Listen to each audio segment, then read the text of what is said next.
Good evening and welcome to another episode of aPolitcally Incorrect Guyana. As usual, my name is KIAN Jabour and I am your host this evening. Well, we do have a different camera angle to start the show off with today. So right off the bat, I'm sure all of you know who my guest is tonight. We have a very interesting conversation to have about what's happening currently in Guyana. So thank you for joining us, Mr. Jonas. Glad to be here, Kia. All right. We have had a long week. I think last week we didn't have a show because it was Mashamani. It was quite a nice mash, actually. I don't know if you had a chance to go, did you? I haven't been out to mash in 10 years, to tell you the truth. So what happened? I'm old, my friend. Oh, it's age, okay. Yeah. Well, I'm going to ask you to please young up a bit as we have a 2025 campaign coming up. And we're going to need you on the road, shaking hands and, kissing babies and doing what good politicians do, all right? But so, no Joe Biden looks. No Joe Biden, and don't doze off in the corners and them kind of thing, all right? But more importantly, what I expect from good politicians is the truth. So we have a very interesting conversation that we're going to be having this evening, ladies and gentlemen. I am going to start off by speaking about a very interesting conversation that has been ongoing now for weeks. I'm going to start off with the teachers. All right. I think it's an interesting chat to see how things have been unfolding when it comes to the teachers and their protest, the government's reaction to this, and now more importantly, the court's response. This matter has now made it to the High Court of Guyana, in which the Guyana Teachers Union have taken the government to court to put an injunction or to stop them from deducting salaries from teachers that are striking and not being present in schools while they're on strike. The second aspect of the court case is that the government needs to continue to deduct union fees from the teachers' salaries, these are two very different, interesting conversations to be had. The court case has two aspects to it. So what I'd like to ask you, again, I think more of your legal perspective before your political perspective on what your ideas are on the matter, what your thoughts are on the matter, and especially more particularly the court case, obviously. Well, I haven't seen the paperwork that was filed in court, so I don't know the specifics. I don't know the grounds that the union has relied on in their application. So I can only speak very loosely on general principles as I would understand it. There is a system, and historically there's been a system since independence in Guyana, where the governments, and these are each succession of the governments, have always touted themselves as being for the people and therefore pro-trade union and pro-working class, and pro-worker. So part of that posturing has been pretending to support the unions and to show solidarity, famous union word, with the unions and with the workers. It hasn't been entirely convincing, I'm sure you'll agree. Mm-hmm. And what's happened, unfortunately, in Guyana is that union movements have been political. So each of our unions is identified as politically allied one or another, which is unfortunate and defeats the underlying process. What that means, though, is that when employees have genuine grievances, there is always this unhappy tinge of the political that's involved in it. Our teachers aren't paid enough. Our police, our nurses, our public servants are not paid enough. It's an embarrassment. In fact, I think the president of Brazil mentioned something. He did. And, we take offense and we take umbrage and we swell up. But sometimes when people talk the truth, even if the truth is inconvenient, you got to recognize it for what it is, the truth. So our teachers are not paid well.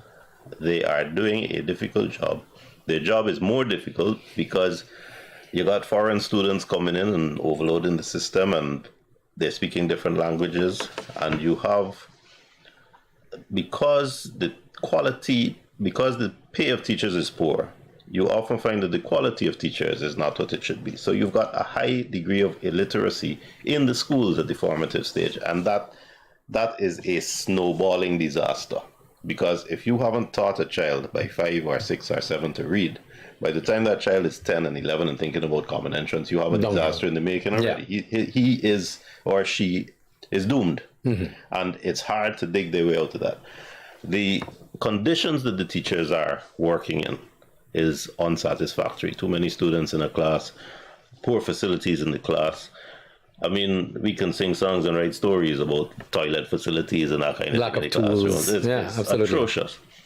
So you put all of these things together and you have this recipe for disaster. And the police go on strike.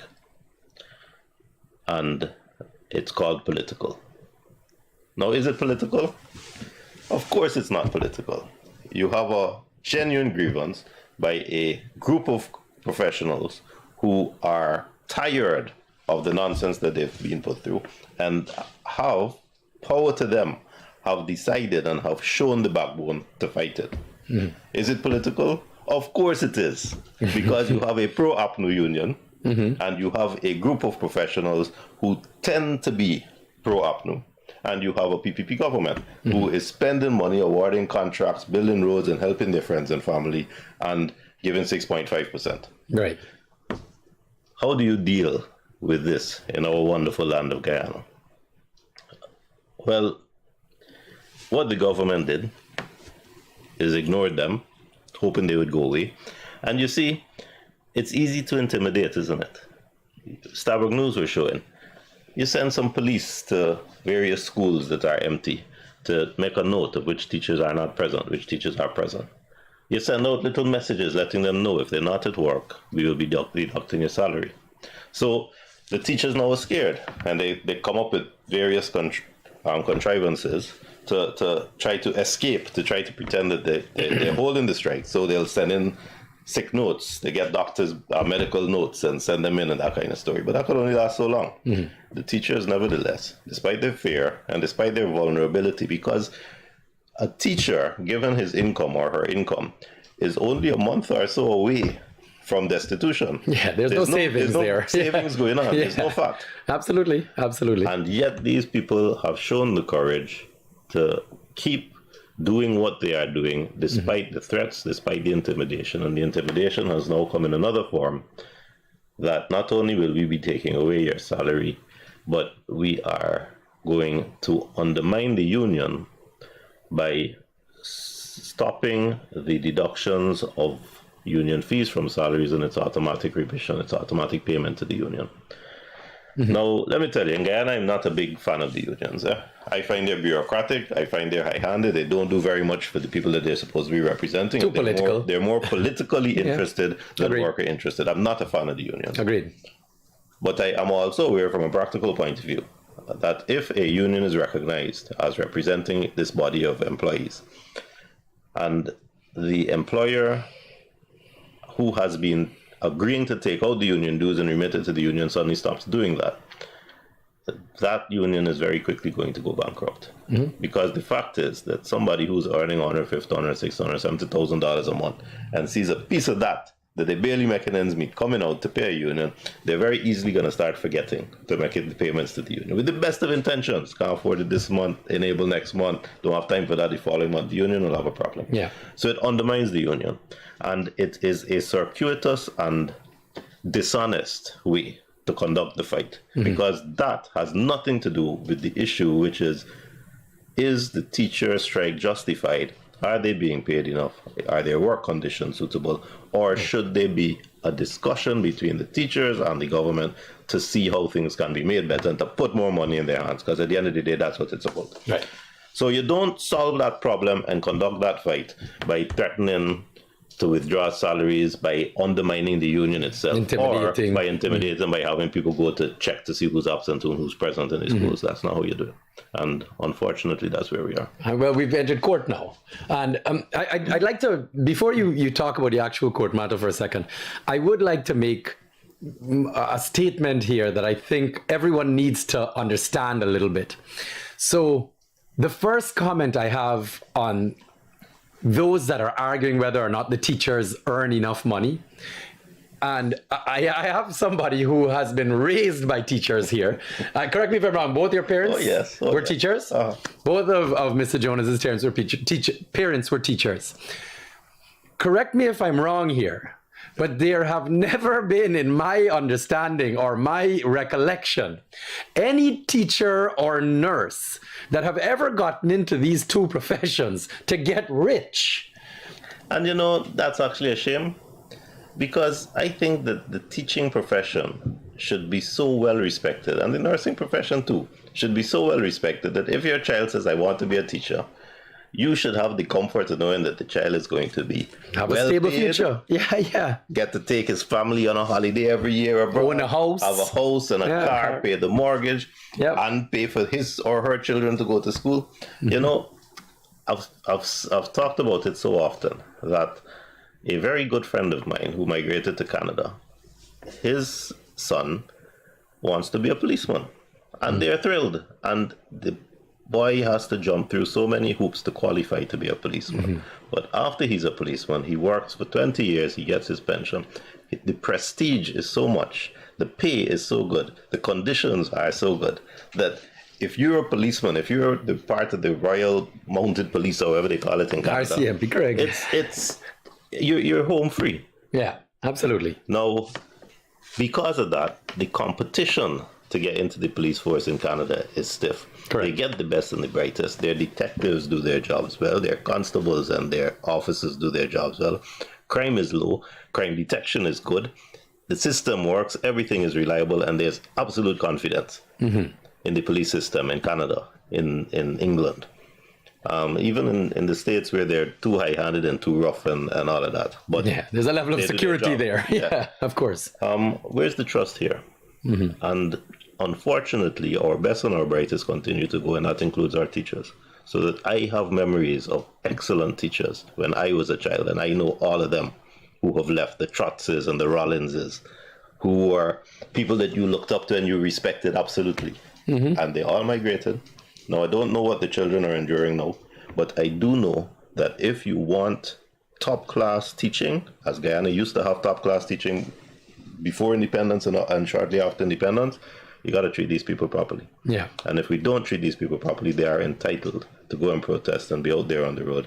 And I admire their courage. But more importantly, absolutely. I think everybody needs to be supporting our public school teachers, and anybody that doesn't understand the plight that these teachers are dealing with, the fact of the matter is they are not paying close enough attention, or they are just being biased in some way, shape, or form. The reality is nobody in this country with the cost of living at what it is at the moment can live on $150,000 a month. And the truth is, a teacher is required to live on that salary for somewhere in and around 5 years of their first 5 years of their teaching career. So if you have to live for 5 years on that type of salary, obviously you're not going to have teachers that are going to last very long. And then back to what you said, the quality of teachers that you're expecting to get, you definitely will not be encouraged by. Now, you'd asked me about the court proceedings. The court proceedings, yeah. So, it's a difficult one to judge, and as I said, I haven't looked at the paperwork. But an order was made by Justice Kissoon, and a lot of hype has been around that order, but I want to put it in context. When someone goes to court and they have an emergency, if it is necessary and the court needs to make an urgent order, the rule of thumb, the general trend, is that the first rule of thumb is that you maintain the status quo. That's the expression, you maintain the status quo. Now, the status quo has been teachers getting paid, and it has been union getting the dues. So it wasn't a difficult leap to imagine that a court would make that order immediately before even deciding the merits finally. Just on a first glance, if the thing looked kosher, they would say, all right, let's keep things as they are. Let's maintain the status quo until we can delve into this properly. So I want to suggest that we shouldn't make too much out of that. The next step that I've heard about is that two of our most respected lawyers, Loco and Stobie, have been appointed mediators. Now, for these two to have been collared in so quickly into assisting, something tells me that somebody used some goodwill and brought them in. But there could not have been a better decision, because these are two highly experienced men, very knowledgeable, and also, having benefited from their experience, they have the wherewithal to listen to both sides, not to aggravate either side, to show empathy, and to explore meaningful solutions. Mediation only works if both sides come to the table in an open and frank manner to have the discussion. Mediation does not work if one side swell up and quiet and the other side cussing and vexed. It doesn't work like that. Both sides have to come with ideas, with clear in their mind what they want, clear in their mind what the other side is doing and what the priorities of the other side are, so that there can be a discussion. So although the two best choices in my mind have been found, it will only work if both sides, union and government, go to that table and go through that mediation with an open mind, with an open countenance, in good faith, having that discussion honestly. The jury's out, we'll see what happens, but I, of course, have my reservations. All right. Okay. Mediation, interesting, and holding the status quo, I think, is obviously one of the key aspects at the moment, because, I mean, let's talk about what that means in translation to reality. The strike can continue and the teachers will continue to be paid. So the teachers now have a little bit of length, a little bit of rope in order for them to continue what they're doing. I certainly hope so. I haven't seen the order, but I certainly hope so. So what bothers me about this type of situation, and I think it's the expression of most Guyanese, especially those who have children in the public school system, is we have an entire generation of children here that are being, given the short end of the stick. We have, I don't think a month out of school, especially with what had happened with COVID and so on, is going to change lives drastically. But at the end of the day, any day that these children, as you have said, if you don't learn to read and write by the time you're a certain age, you have a problem. So there are children, many children, most of the children in the country for that matter, that are being deprived of an education as we speak. Now, I'm sorry, at the end of the day, how I view this is the teachers, we sit down here and I've been reading constantly, the teachers need to have a little bit of understanding and put the children first. But what you're really asking the teachers to do, choose between making sure your child has an education and eating.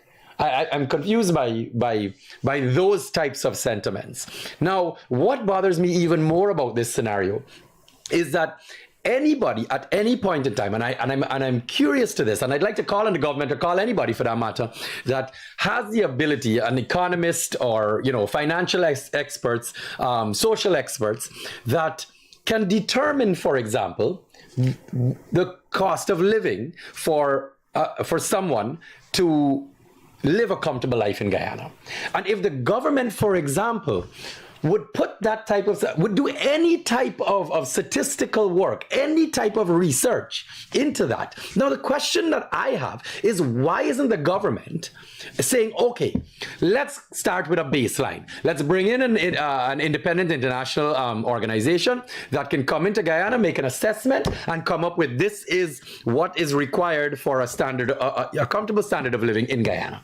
Now, if you have that baseline, then obviously conversations can now open up in negotiating, what is the correct number that should be paid.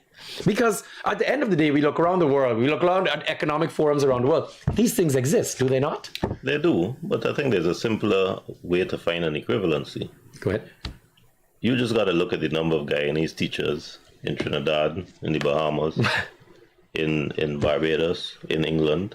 As long as teachers, nurses, and trained people are leaving here and going elsewhere to do the same job, then we're doing something wrong. Agreed. And I hear you with the strike and the concern for the children, but this is not a 1 month problem. The destruction, the deterioration of our education system and our failure to our children is 30 years old.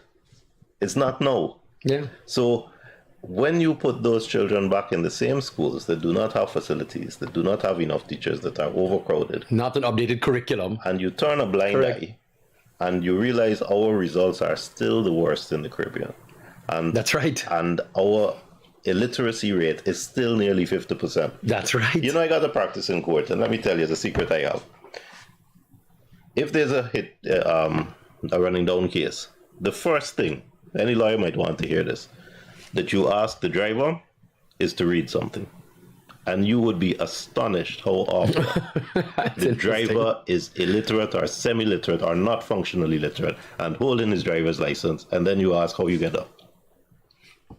And I have done that, and I guarantee you that 4 times out of 10, you have somebody who, by his obvious inability to read, cannot pass a driver's license test. That's interesting. Okay. Now, this is a symptom in our country, and that is evidence that we have failed an entire generation of Guyanese Yeah. in our education. Multiple generations, I think, at this point. And this doesn't even go to a fire in Madia. This goes to our failure of our children, to the extent that if our children don't, at common entrance, get into one of 6 schools, they are condemned.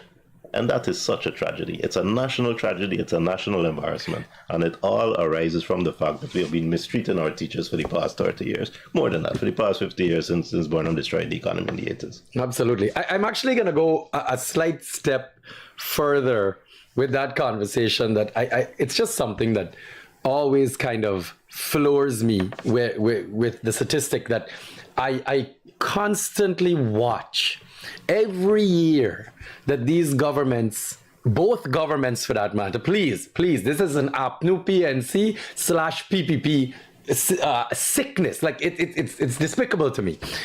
They praise these 10, 15 or 20 students that plaster them up on billboards. Congratulations, you've topped the country. They do not talk about the 50% of the population of the children that wrote that exam that year that have failed math and English.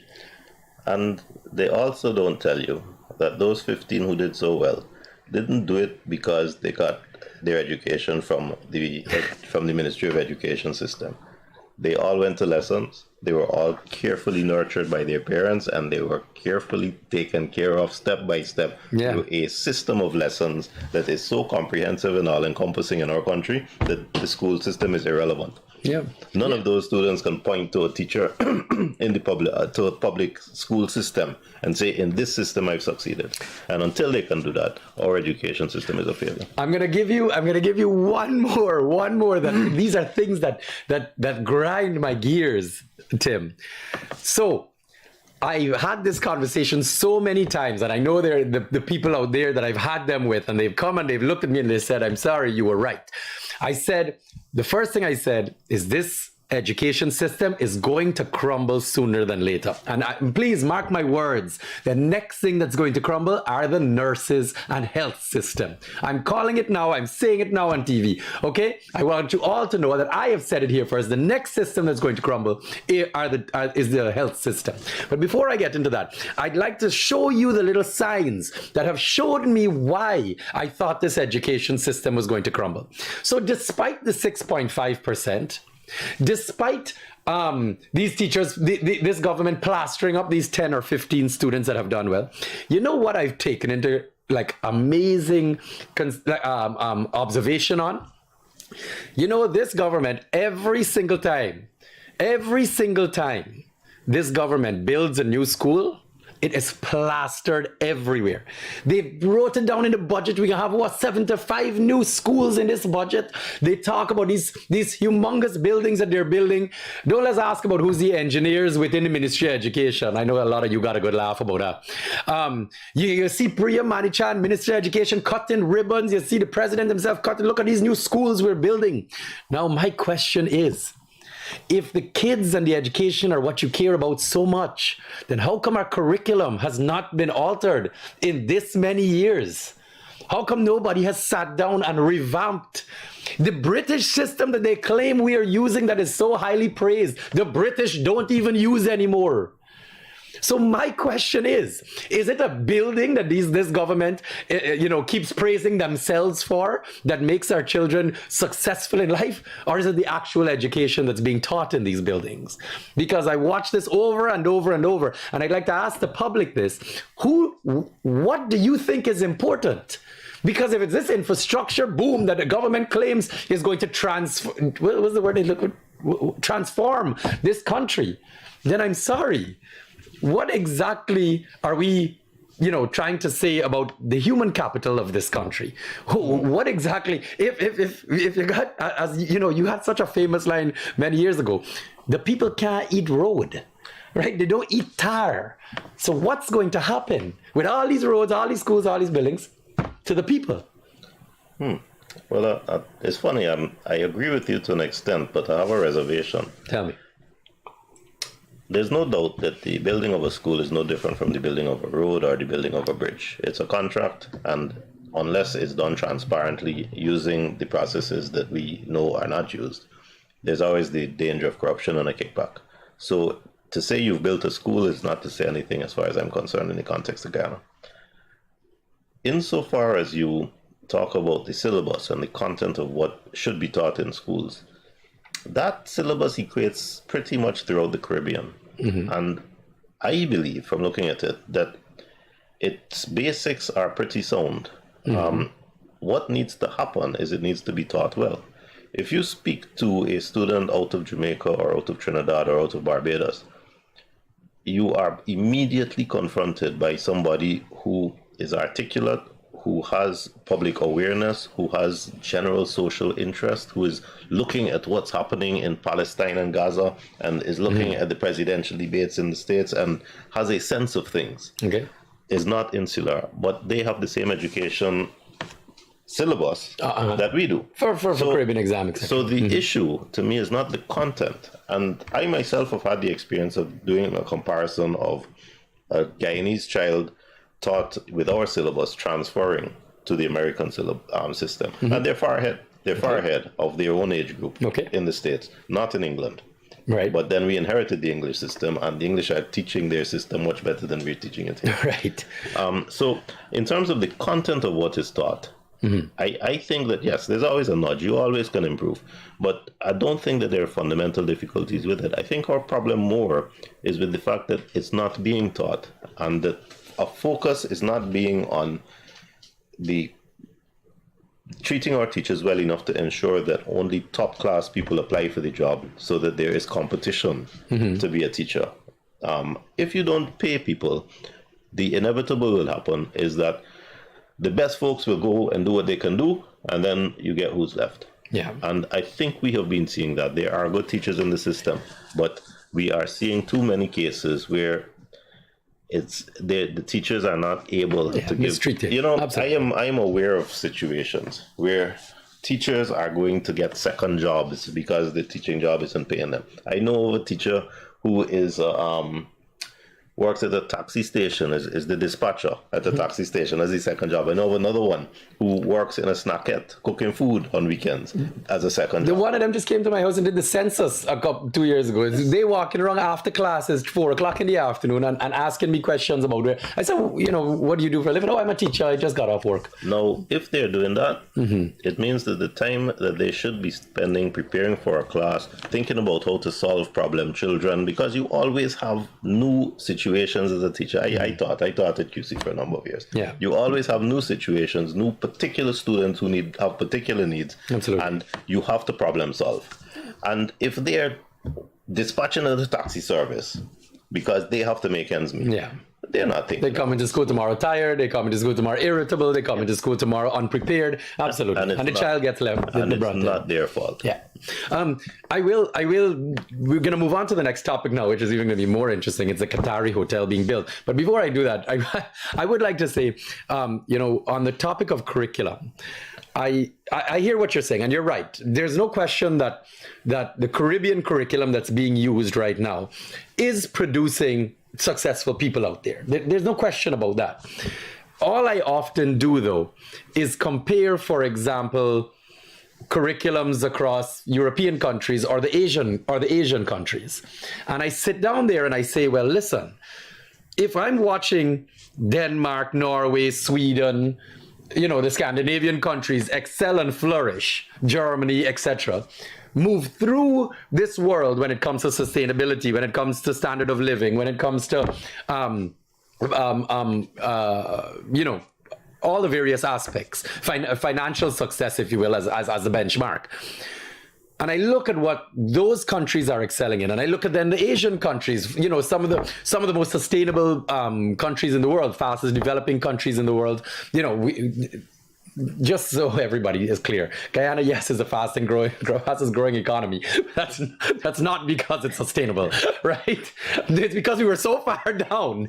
Anyways, and we hit the jackpot.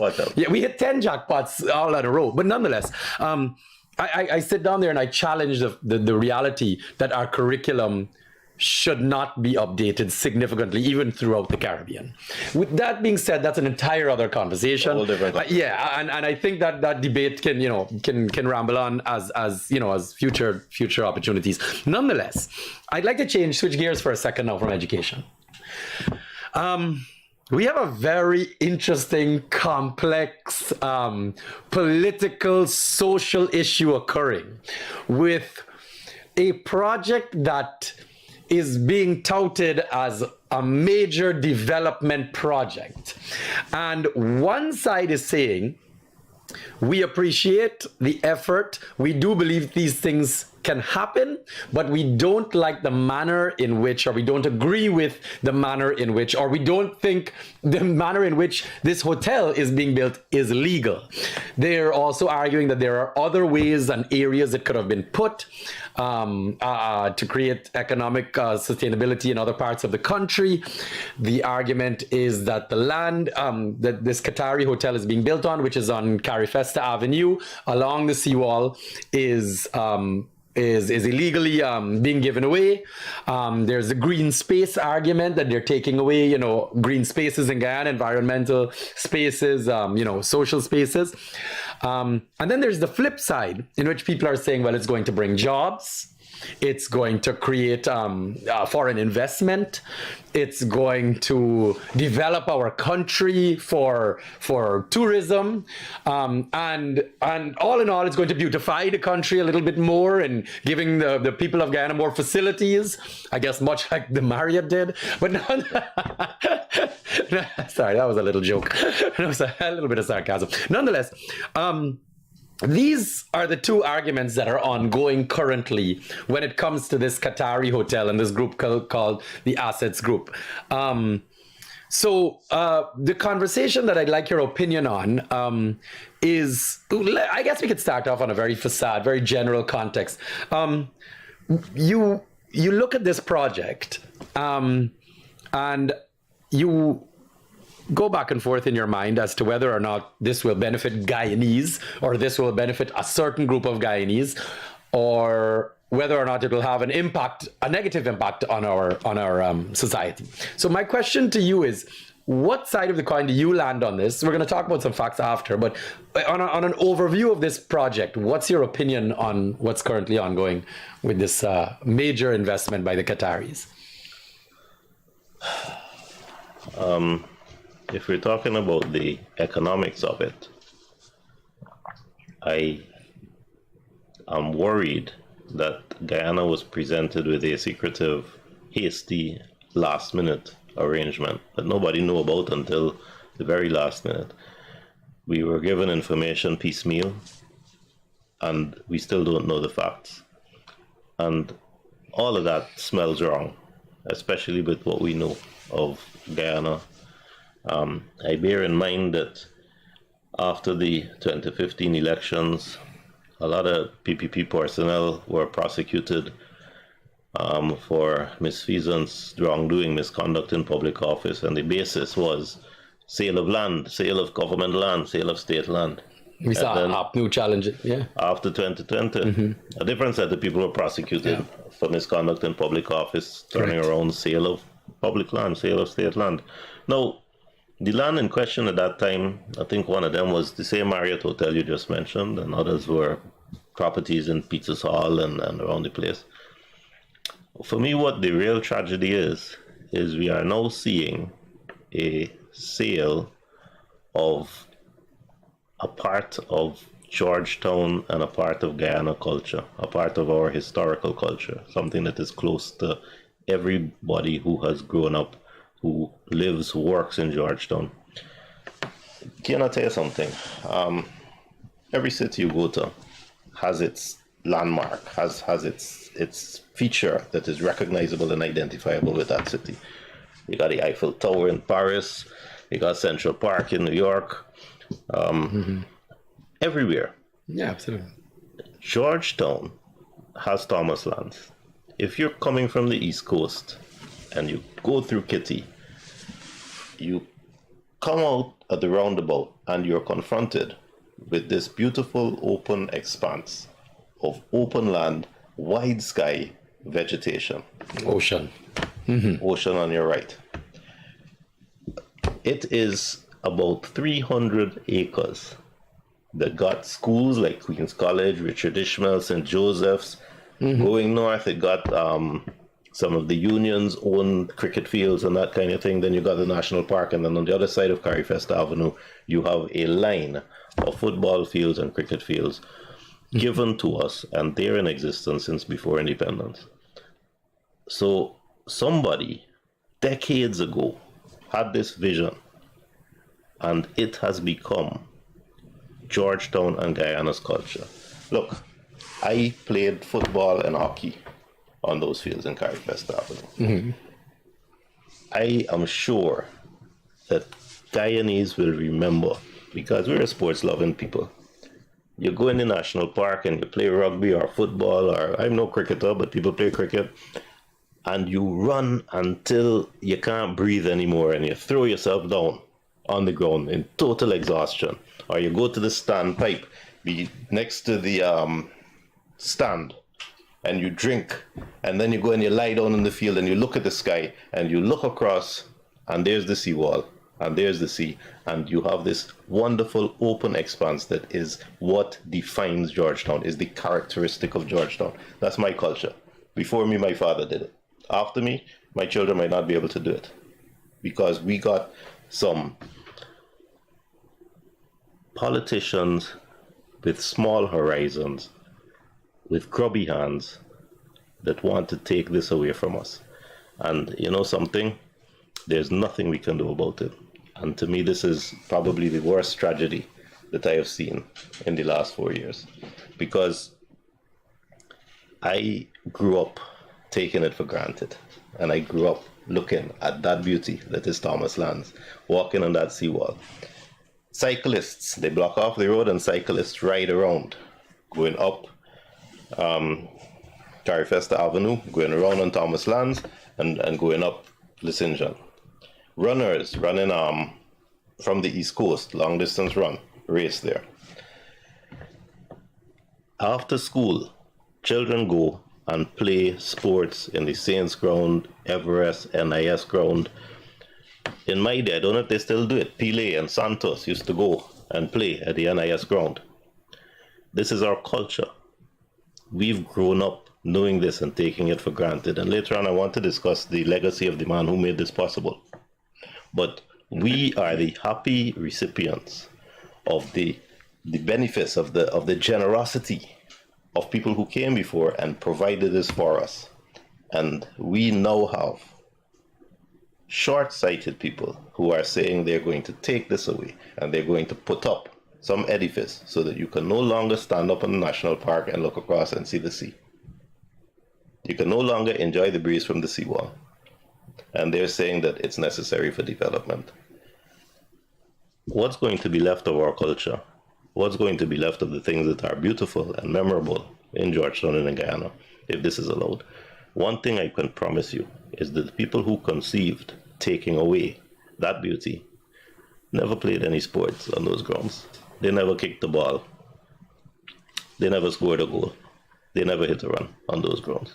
But the successors of the Pele Club and of Santos, the successors of the people who used to play rugby in the national park, they will remember, and they will know what I'm talking about. And you have to ask yourself, who has the arrogance to decide that they can take that away from us and transform what is definitively characteristic of Georgetown, what is its central area of beauty, where people go and run around in the national park and look across the road and see the seawall and won't be able to do it for much longer. It's a tragedy, and we can't do anything about it. That's a strong take on the situation. I will say that my sentiments are the same. I had a conversation with some foreign diplomats recently, and it was extremely interesting to hear. They were from developed countries, right, from the ABC countries, and they sat down with me and they said, you know, it was casual conversation, and it was them expressing their love for Guyana. It was them expressing their hopefulness for Guyana. And the way they spoke about Guyana is with such lightheartedness and hopefulness, because they said we are in such a unique position here now that this country has the opportunity to do what no other country will have ever been able to do in its history. And I'll tell you one of the key points, which just lends to this small conversation. They said, what you don't understand is that all of our cities, all of our countries have built and built and built and built and built and called it progress. And only now are we realizing that the progress that we are speaking of, or what we thought was contributing to our development, had the complete opposite effect 50 and 100 years down the line. They said, what we are begging for now is what you guys currently have. You are also blessed with the opportunity to become over the moon wealthy, sustainable in every sense of the word, without having to lift a finger or touch any aspect of your society, Exactly, of your country. And they're sitting there saying, there is nothing that building a large building will contribute in 20 years from now. Exactly. All right? And I want to talk about hotels in that context. Absolutely. But what I'd like to do before you get into that, I know you have a little bit of history. You asked me to bring up a picture. I can ask Robbie to please bring up the picture of a very old picture of a man that I'm not sure about him, but I'm going to ask you to please educate us. I know this is something you've been wanting to talk about. Who is this gentleman and what is his story? I can show them. Yeah. Go ahead, but you continue. Okay. Now, the picture that you're looking at is a man who was born in 1845 in England. His parents were well off. His father was knighted. His name is Quintin Hogg. Now, when Quintin Hogg left school, he went into business. And after dealing with tea, he went into sugar. And in the sugar business, he found himself in Demerara. And Quintin Hogg, having invested in Demerara and spent time here, found himself the owner. He bought the plantation called Plantation Thomas. Now, Plantation Thomas runs from the north at the Atlantic Ocean, from the west, Camp Street, from the east, Lusinjan, and from the south, the canal that we all know, just south of GTI, the Technical Institute, that drains through Kingston into the Coca there. I think it's called the Cummings Canal, I'm not sure. So that's Plantation Thomas, was owned by this man, Quintin Hogg. Bought it in the 1860s. And as he got older, he moved back to England. And he gave it to two entities, Main City Council and the colony of British Guiana. So he passed transport of his property, carved it up into pieces, and the colony of British Guiana got some, Main City Council got some. And for portions that he gave out, it was on trust to be used for education, recreation. Those are the two things: education, recreation, and leisure. Now, Quintin Hogg was a philanthropist of no mean order. When he went back to England, that in the 1800s, that was a time of child labor and serious abuse and oppression of children. He started a boys' school, and when that boys' school grew and flourished, he started a girls' school. And was so successful and it grew so much that by the time he died, there was a statue of him that they put up to just out of gratitude. So he spent his life, he devoted his life in philanthropy, trying to improve the situation of the people around him. And I believe part of what he did in that whole lifestyle of trying to help others is to give Plantation Thomas to the colony of Guyana and to the main city council to be used for recreation, education, leisure. And if you think about it, it was honored for the last 100 years, since the 1800s, last 150 years. The Technical Institute, Richard Ishmael, Queen's College, St. Joseph's, all there, YMCA, the National Park. In fact, many people don't know that the Muslim organization on Wolford Avenue, where they've got their cricket ground, is where the first British Guyana cricket ground was. It was the British Guyana cricket ground before there was border. And then more modern, you have Marion Academy there now. Again, education. Maze used to be over the road, yeah. So the exception is Ghana, and GTI actually, specific legislation and ordinance was passed to allow GTI to be opened. And north of Carifesta Avenue, you had this row, again, following the legacy that Quintin Hogg left for us out of his generosity. Everest, the Veterans Ground, NIS Ground, Saints Ground, in a row. An area that is so beautiful and so extraordinary. It is, I haven't seen its like anywhere. It is 300 acres of beauty. Now, I find myself, when I think back to my own experiences as a youngster running around playing hockey and football in those places, finding myself very grateful to Mr. Quintin Hogg for the legacy that he left us, that has become intrinsic and part of our culture. And I ask myself, how is it that here I am, a son of slaves, feeling grateful to a man who ran a plantation growing sugar after slavery? He wasn't a slave owner, he was born after slavery, but in the indentureship period, for the legacy that he left, a man of vision, a man of integrity, a man who really tried his best. And I got to ask, who are my oppressors? Because at the end of the day, I feel oppressed to think that this legacy, this beauty, this part of our culture is going to be destroyed by the arbitrary arrogance of some short-sighted people who want to tell me foolishness about a hotel to be owned by Qataris that I never met and I don't care about, and I know they don't care about me. I have a serious problem with that. There you go. That's quite the history lesson. I'm going to ask what I think most of the people who share our sentiments are going to ask. With that being said, is there something that can be challenged here in court? Is there a... And here's our real tragedy, yeah? No, I don't have enough facts. I've been doing some digging, but I don't have enough facts to definitively pronounce on it, and I don't want to give an opinion. But everyone in Guyana has heard that the mayor and city council have said they have an interest in this thing and they're going to go to court. They want the government to come to the table. That's where I hedged. Why do they want the government to come to the table? Obviously, they think that an accommodation can be reached. But how can an accommodation possibly be reached if a hotel's going up? It is my view that the main city council, in whom I have absolutely no confidence whatsoever, is seeing a potential for increased rates and taxes, is seeing a way to get money. They are ignoring their obligations to make sure the system is working so that they are properly collecting rates and taxes where they should. And they are seeing a free handout coming up. And I think that's the accommodation they're looking for. And I'll tell you something.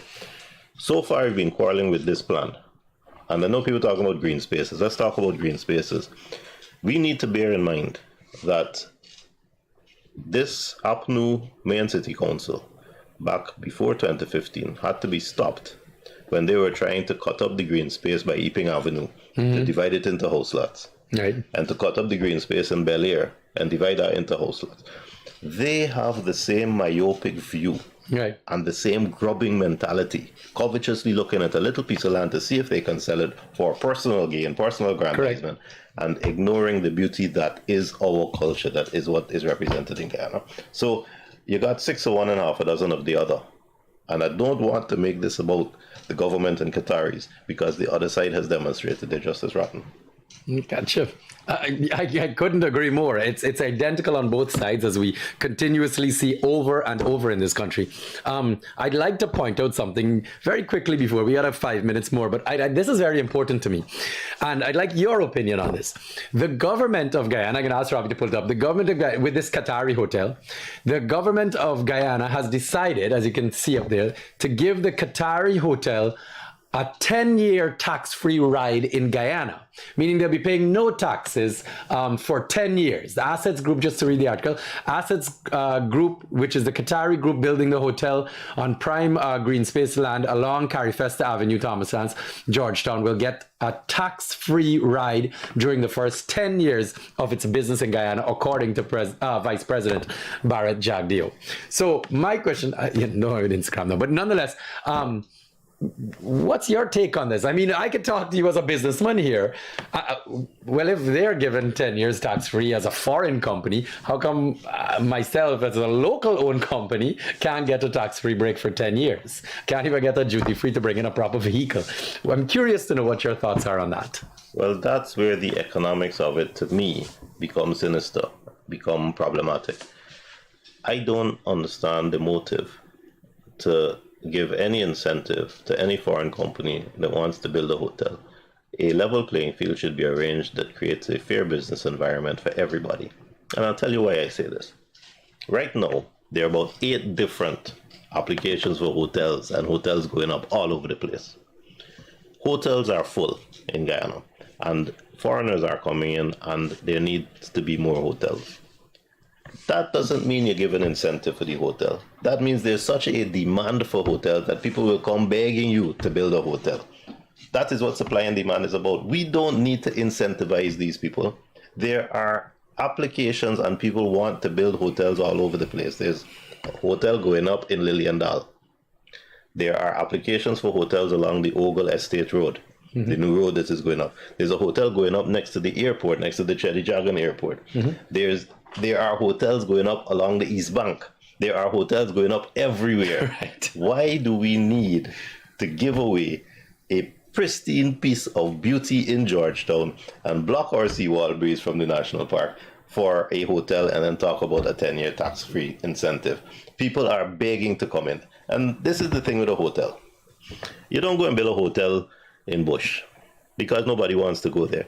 The reason a businessman decides that the market is right for a hotel is because there is already an attraction in the country and people are already arriving, and therefore there is already a demand for accommodation. Right. Oil and gas has given us a windfall. If you look around in Georgetown, you see foreign faces all over. It tells you straight up there is a need for hotels. We don't have to incentivize any Qatari to come and build a hotel. They are begging to come. Why is it that we are incentivizing them? Something is wrong. On that note, I think on that note itself, something is wrong. I believe that note itself should end us off this evening. All right? I think everyone needs to look at themselves and say, wait a second, something is wrong. Especially the business community out there that like to sit down and assess their own personal gains. I'd like to ask you yourselves out there, are you getting a 10-year tax break for your investments in Guyana? There's one last thing I'd like to say. Go ahead, please. I've heard the political loyalists talk about jobs. It's creating jobs, it's investment. Let me tell you, if your vision for Guyana and for Guyanese is that they will have jobs to work in a hotel, if your vision for your sons and your daughters is that they will go and cut the grass and serve in the bar and clean the bedrooms in a hotel, then something is very wrong with you. My vision for Guyana is that Guyanese must be staying in the hotel. Must own the hotel. So absolutely. You decide what you want for Guyanese. But if the extent of your vision is that they must be a barman or a chambermaid in a hotel, power to you. You need to have a look to decide what you think is possible for Guyana. And for me, given our resources and given what is there, Guyanese need to be staying in the hotel, and foreigners can come and work in the hotel, and it can happen. It happens in Kuwait. It happens in the same Qatar. Everywhere. It happens in Saudi Arabia. It happens in America. It happens in Canada. It happens in England. It happens all over the world. Guyanese Everywhere. need to be first-class citizens in the world. And I have had enough of hearing people talk about jobs for Guyanese in a hotel. Come on. And so we have it there, guys. Something is wrong. On that note, guys, I'd like Tim, once again, thank you for joining us. Much. I actually thoroughly enjoyed it. I'm grateful to the man. Now I know how the students being taught by your parents felt. It's quite the lesson this evening. On that note, guys, I'd like you to all have a very safe Friday. We'll try to be here next week. Nonetheless, I know a lot. I'd like to, on a side note, I know a lot is happening in the political arena. We are shaping up for elections time coming up. The campaign season is starting. Unfortunately, it seems to be getting a little nasty already, which none of us are happy about because we've gone right back to nasty politics. But I don't think any of us out there that would like what's best for Guyanese other than a hotel job, would like to see us continue to go down the same route. So, I'm encouraging you all out there to take a good, long, hard look and determine for yourself whether or not this is the progress that you foresee for your children and yourself in the coming years. Nonetheless, on that note, good evening, everyone. Have a wonderful weekend.